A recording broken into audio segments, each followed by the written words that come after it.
Yo, Stanley, the shittest Roman Williams, and today I am taking on Chainsaw Man, the manga.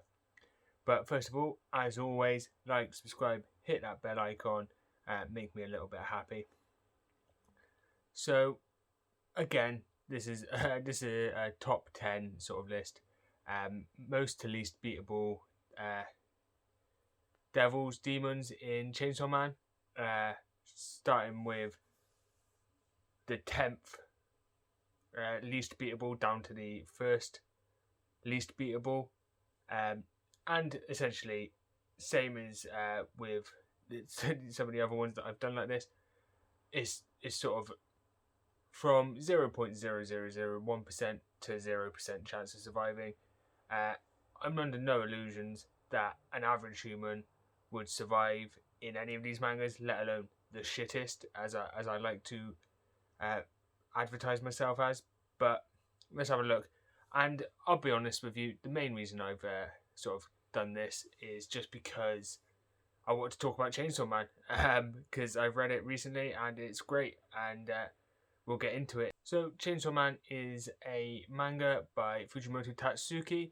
It follows Denji and Puchita, who are the protagonists. Well, Denji is the main protagonist, and when he was younger, his dad died and left him in loads of debt to the Yakuza.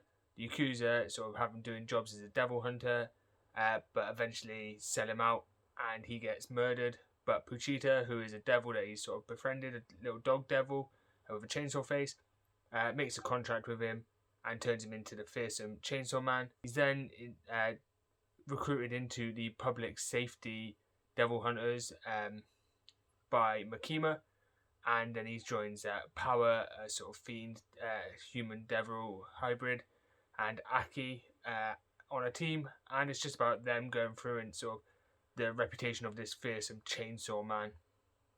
So across the manga there are a litany of cool, badass looking devils, and the artwork is one of the fantastic things in this thing, and I'll put up some pictures. I'm even considering getting a tattoo of some of this, and if you've watched this far, comment on what you think I should get.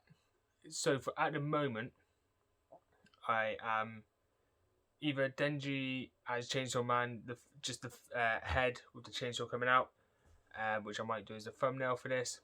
Puchita, a little bit more cutesy, would sort of go with some of my other ones, or the sort of, I think it's the Tomato Devil, just because that's a weird one that would sort of fit with, like I've got this Chog from Chew, this cactus, so it would sort of fit with that. The devils in Chainsaw Man are made stronger by fear. A lot of the time, they can regenerate, they drink blood, but fear is sort of what makes them stronger. So really, this top 10 is what I'm scared of. So a couple of honourable mentions that aren't going to make it in there. Chainsaw Man, he's sort of the protagonist, so I'm not going to include him. And then the Gun Devil and the Hell Devil, and this is going to be hypocritical coming into the list later because I'm going to say some things that contradict this. But I've never really encountered a proper gun, and I'm atheistic agnostic, I guess. So I'm not really scared of hell. But let's get into it. Okay, so before we go to number 10, least winnable demon fight, devil fight in Chainsaw Man, just going to say there's going to be a lot of spoilers. I would recommend going away and reading Chainsaw Man if you can, purchasing all the mangas and everything like that, because it's definitely worth a read. There's some gut punches in there.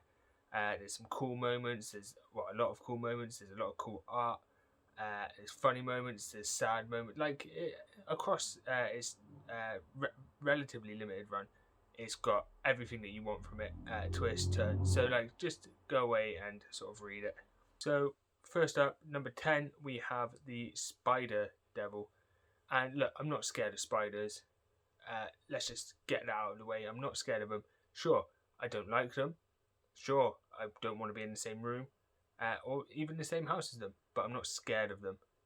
Look, sure, I've got a cautiousness and a healthy respect for spiders that look horribly gross and alien. And look, yeah, sure, I'm scared of them, but I'm not scared of spiders. I'm not scared of spiders. But this spider devil has a spidery look and a humanly sort of upper torso. Can do everything that spiders can, walk on walls, things like that. And also has intangibility and summoning abilities. So yeah, it's not a particularly fun fight, and that's why I said number 10. Number 9, we have the Punishment Devil. And not a massive amount is known about the Punishment Devil. It looks freaky as fuck. Just look at the picture that is up on the screen, and it's got a lot of spikes, things like that. The reason that it's number 9 is a philosophical approach, really. I'm not scared of punishment necessarily. I see it's necessity. If you've done something wrong, sometimes punishment is a way to correct that behaviour in some scenarios. And also, and here's where it gets a little bit difficult for me. If you're punished unjustly, in my mind, that goes from being punishment to torture. It's not really punishment. Punishment is something that has a sort of cause and effect in a tangible way. And that's why I said number 9, because philosophy. Number 8, we have the Future Devil. And maybe this is a little bit lower than you were expecting, but the future is scary, and that's sort of like I have a bit of a fear of the future, what's going to happen, things like that. I'm sure people with anxiety can sort of attest to the scary nature of the future, but also the future can be exciting. New challenges, new things to try. So that's one of the reasons that it's sort of lower down at number 8. And this is getting more philosophical than the actual devils, but look at the devil, it looks scary.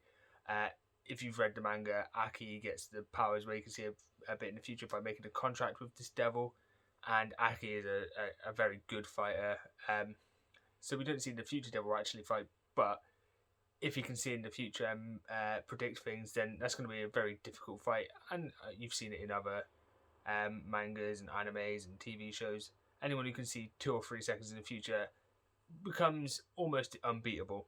And that's why we're at number 8.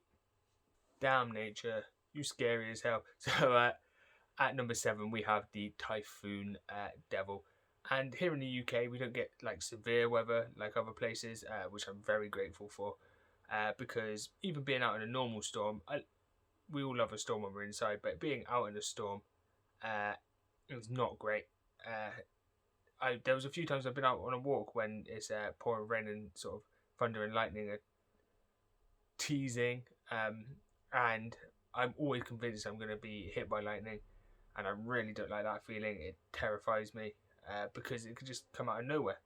And the Typhoon Devil has the ability to create storms. It's got other abilities. It's got massive tentacles, which not fun either.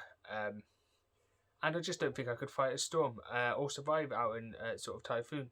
I'm no Kaladin Stormblessed. That's for you Stormlight Archive guys out there. So yeah, that's why. Like, I just think the fact that you'd have to fight in and at a storm makes it a little bit more difficult than the other 3 above it. Putting this at number 7. Number 6, we have the Bomb Devil. Now, Ray's is a cutie. By far, top 3 girls in Chainsaw Man. Agree or disagree? Leave a comment. And this is where the hypocritical thing comes in, because I've never been in with a bomb either, like I haven't been with a gun. But I think you can sort of allow me a bit of concession here, because sort of the wanton, no argument destruction of a bomb, it's dropped somewhere, back, like an area has exploded. You don't really have a say. Whereas a gun, sure, you're not dodging a gun, let's be honest, but you've got a slightly better chance. And Reyes uses her abilities really well. She can move about, she can cause explosions to happen to her and elsewhere. I just think, it's just going to be so difficult to even get a... Like, if she makes a huge explosion somewhere, you're just dead. There's nothing you can do. Which puts it at number 6, surprisingly, considering it's a bomb. Number 5, we have the Curse Devil, and in this one we see a bit of their abilities with Aki and Santa. if they pierce you with a nail, 3 times for Aki, 4 times for Santa, the cursed devil appears, grabs you, bites you, and crushes you with his arms, causing you to die. So, and like you could be forgiven for stepping on a nail a couple of times without realizing. So, and also look at it, it's not something that you're gonna get very far punching. And curses, it's a curse. I'm sure there's other things it can do to curse you. We've all seen Thinner or Red Thinner, both, or watched Drag Me to Hell, where if you're cursed, there's not really anything you can do. It's intangible. Sure, they always give you a little, oh, you can beat this thing, but thinking back to Curse, those 2 movies particularly, it never works out well, does it? So like, you think you're getting away and you think you've one-upped this curse, but you haven't actually. So, I mean, that's why the Cursed Devil's at number 5. Number 4, and I think this is going to be one of the most contentious ones just because of how the manga utilizes this devil. But I put the Control Devil, and feasibly this could be number 1 with the way that Makima uses her abilities. Let's be honest, she can subjugate anyone she sees inferior. She can make people just splatter. She can point at you and say bang, and a hole appears in you. So there's very little you can do on this, unless she doesn't even pay any attention. Spoilers for the end of the manga, but Denji does figure out a way to do it. But losing control is always a fear in your mental health, your physical health, your work, life, any aspect. There's always that little fear that if you lost control, even a little bit, things will fall apart. So again, a philosophical thing, but also look at Makima and how she basically fucks up 99% of all the characters in this. So like, there's very little chance of winning. The three above are mainly just more to do with my fears, more so than the previous ones, if I'm honest with you. So let's get into the top 3. Number 3, have you guessed it? Put in the comments if you think you have. Got the Eternity Devil. Look, in the manga, the Eternity Devil creates sort of a pocket universe, terrifying. It's just repeated over and over again for eternity. It can just keep going and going and going, and that's terrifying, right? I mean, you've got a sort of philosophical aspect of sort of an afterlife of eternities like that, if that's what you believe in. But personally, for me, never ending is something so abstract in itself that it terrifies me. It's just one of those things. And like the Eternity Devil, scary looking as all of them are.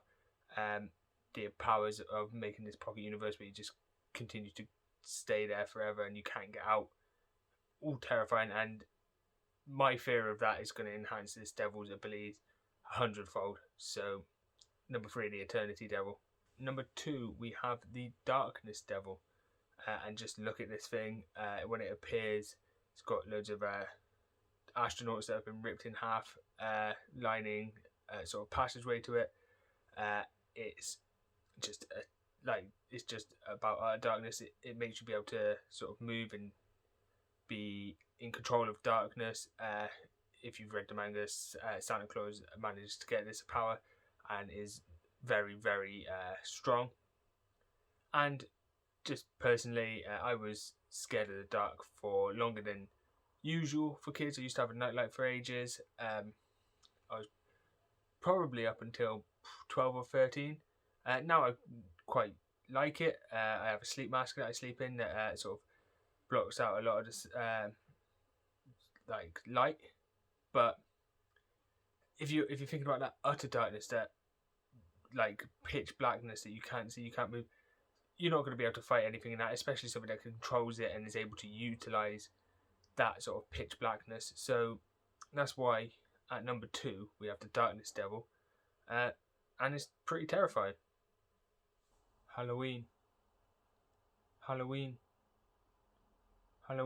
Yeah. At number 1 we have the Cosmos Devil, which basically the ability is when it allows you in, which it will do to some people, it gives you limitless knowledge of just everything and anything in the cosmos, in infinity, and it just breaks your mind to the extent that all you can say is Halloween. And that sort of knowledge is terrifying. Just, and like, I think the Cosmos Devil is the most terrifying of them. We don't see a load of it involved in this, but just, and it doesn't look scary. That's the thing. But then it opens your mind to this sort of knowledge. It's terrifying. So there we have Chainsaw Man. Like I say, definitely recommend giving it a read. It's so good. Such a wonderful experience of reading it. So many twists and turns. If you haven't read it, then I've spoiled a lot of it for you. So I would just be cautious of that. But hey, forget about it. Read it. You'll probably still have a great time. Even if it's just for the artwork, it looks fantastic. And what scares you? Did I get the list wrong, in your opinion? Which of those 3 things should I get as a tattoo? Hey, this is all about me basically getting attention, let's be honest. But I hope you've enjoyed that. We'll be back to Saw next week with Saw 5. Give that a watch. I'm really enjoying doing those. It's nice to get back into sort of looking at those. And hopefully Spiral will be out soon. And then if there's anything else, any recommendations, anything like that, just let me know. And hey, stay shit.